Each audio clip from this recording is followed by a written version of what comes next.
محترم سامعین و ناظرین، السلام علیکم ورحمۃ اللہ وبرکاتہ۔ محترم سامعین، آج کل تعلیم کا معیار گرتا جا رہا ہے۔ اس کی سب سے بڑی وجہ اینڈرائیڈ فون ہے، کیونکہ لوگ فضولیات چیز کو دیکھ کر اپنا وقت ضائع کرتے ہیں اور پڑھائی یا دینی کتابوں کی طرف کم رجحان کرتے ہیں۔ ایسی حالت میں ضرورت اس بات کی ہے کہ خارجی طور پر لوگ دینی کتابوں اور کہانیاں رسالات کی طرف متوجہ ہوں۔ اگر بچوں کو دینی تربیت کے لیے قصوں اور کہانیوں کی طرف رائج کیا جائے تو ان میں دلچسپی پیدا ہوگی۔ بچے قصے اور کہانیاں شوق سے سنیں گے اور پڑھیں گے۔ اسی لیے آج میں ایک کتاب دانا حکیم کی دانا بیٹی، جو بہت ہی مقبول ہے، لے کر آئی ہوں، اور اس میں سے میں آپ کو روز ایک قصہ سناؤں گی، اور امید ہے کہ آپ میری کہانی کو بغور سنیں گے اور میرے چینل کو سبسکرائب کریں گے اور کمنٹ میں اپنی رائے کا اظہار کریں گے۔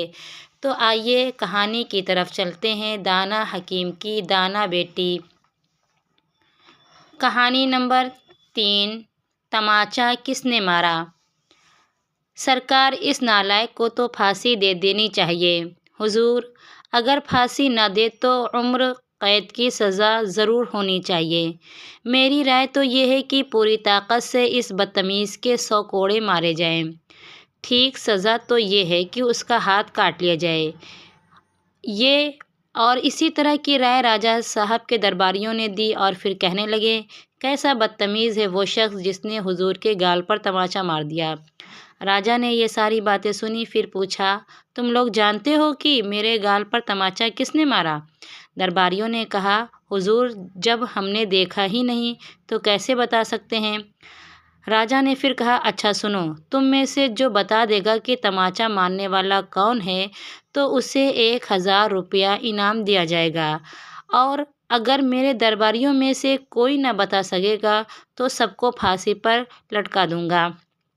یہ حکم سن کر سارے درباری تھرا گئے۔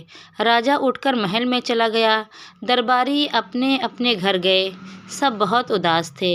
ان میں سے ایک درباری دانا حکیم کی دانا بیٹی کے پاس پڑوس میں رہتا تھا۔ اس نے اپنی بیوی سے سارا حال کہا۔ وہ دوڑتی ہوئی دانا حکیم کے بیٹی کے پاس آئی اور